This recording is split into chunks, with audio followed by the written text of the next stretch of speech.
Wall Street is set to open higher this morning following major losses last week. That drop, of course, due to a frenzy of trading by retail investors in heavily shorted stocks such as GameStop and AMC. But many analysts say it's unlikely that will spill over to the broader market in a large way. Meanwhile, Robinhood will continue to limit trading in 8 stocks that have seen a surge in activity this month. The online trading app says customers will only be able to buy 1 share of GameStop. We have a team of money and business experts helping us break all of this down this morning. CNBC senior markets correspondent Dominic and NBC News senior business reporter Ben Popken. Good morning to you both.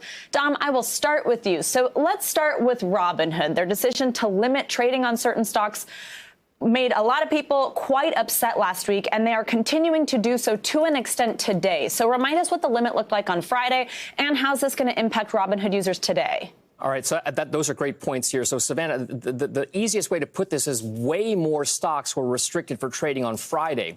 It was close to around 50 different restricted stocks at the highs on that day that you couldn't trade normally on Friday. Today, like you said, it goes down to 8 for now. Those 8 stocks, yes, GameStop and AMC Entertainment are 2 of them. The other 6 are BlackBerry, Express, Koss, Nokia, Genius Brands International, and Naked Brand Group. So if you're a trader in any of those stocks, you will not be able to really increase your ownership in any significant way, either by buying the shares outright or using the options market to gain exposure to owning those stocks. Now, the limits on the total size of your position are being put in to help kind of dampen some of that speculative fever that's really skyrocketed these stocks to these ridiculously high levels. The bottom line here is, if you want to trade these names, you need to stay on top of these restrictions, which are, by the way, dynamic and can change at any time by Robinhood or whatever broker you use. So you got to be on top of it, Savannah. So, Dom, help me just understand, though, what this means going forward. We had this guy, Keith Gill. He's who really started this out on this Reddit group here. He decides he likes GameStop. He thinks it shouldn't be being shorted. It goes totally viral. As that keeps happening with any type of stock that any trader happens to like and then talk about in an online community, are we just going to keep seeing these stocks restricted? For example, right now, silver is one of the ones that these Reddit retail traders are jumping on.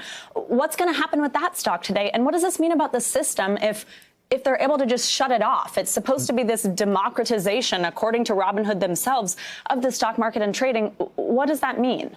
All right, so those are a lot of different points that you're wrapping into this discussion. And yes, it's a huge, many layers of this onion, many layers that you got to kind of peel back.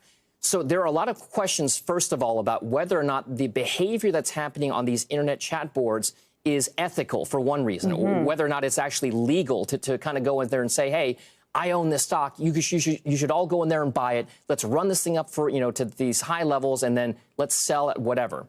There's questions about whether or not that's something called market manipulation. That's a big deal there for sure. The other thing you got to pay attention to is the kind of force the internet and social media and these message boards have today. Now, like you pointed out, for whatever reason, the internet chat rooms right now are focused on this silver trade. There is so much chatter about buying it up that it's driving up the price of silver, both in the commodities market and futures markets. Also, though, the exchange-traded funds that many people use in the stock market that track silver. Even silver mining stocks are going higher. So this could be one of those situations where this is, again, driving this upside. But I would just point this out, Savannah. There are not a lot of experts that say that you can run the price of silver as high as you can in the thousands of percents like you did with the heavily shorted stock like GameStop. Now let's talk about Melvin Capital. That's one of the biggest short sellers of GameStop, one of those things that was noticed by Keith Gill that was what made him say, hey, let's go buy this stock. What's CNBC learned about the impact of the GameStop frenzy on the hedge fund's overall assets? They were shorting it. They basically have to buy it to make up their losses. What's it looking like for them right now?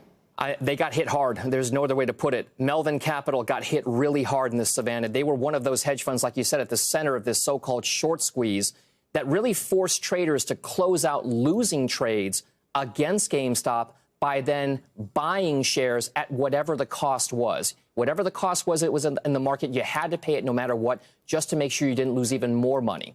So that dynamic led to Melvin Capital losing more than 50% of its investments in January. That's according to a source familiar. That crazy market action, by the way, also made other hedge funds come in and help rescue Melvin Capital. That's something to watch for sure as well, guys. So much going on here. Thank you for helping us understand. Let's bring in our senior business reporter, Ben Popken. So, Ben, Robinhood's CEO told CNBC Thursday the company decided to proactively restrict trades. They weren't forced to do so. That sparked quite a bit of backlash, didn't it?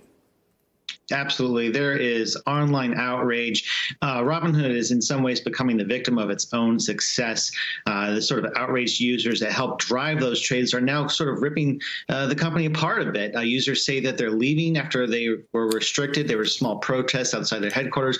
Bipartisan calls for hearings in Congress and the Senate. Not a good look for a young startup. And bipartisan representatives criticizing the restriction of the trades. SEC taking a look. And maybe even worse than this is that users feel like Robinhood broke its promise. It promised itself to be anti-Wall Street, and it turns out to be subject to the same forces. It was supposed to give power to the people, and when push came to shove, it took power away from them. And with an IPO coming up for this company later this year, the question is, a brand might be able to solve a short-term liquidity crisis, but can it survive an identity crisis? Yeah, Ben, let's talk more about that. They are planning to launch an IPO later this year, but how could their handling of what happened with GameStop impact that as they move forward? It raises a lot of questions for investors. First and foremost, daily active users. If those numbers are truly going down, that is a key metric that investors are looking at. But maybe even worse, it seems to be caught in a bit of a vicious cycle where Robinhood profits based on how many transactions it handles, but the growth is so high that it has to restrict those transactions, and it becomes a vicious circle that forces it to raise more capital, which will cause it to restrict purchases and limit those transactions. So the question is this something that can really scale? Is this something investors will be watching? Can it handle this, how it weathers this storm, and how it prepares to handle the next one? All right, Ben, thank you so much. Thanks. Hey, NBC News viewers, thanks for checking out our YouTube channel. Subscribe by clicking on that button down here, and click on any of the videos over here to watch the latest interviews, show highlights, and digital exclusives. Thanks for watching.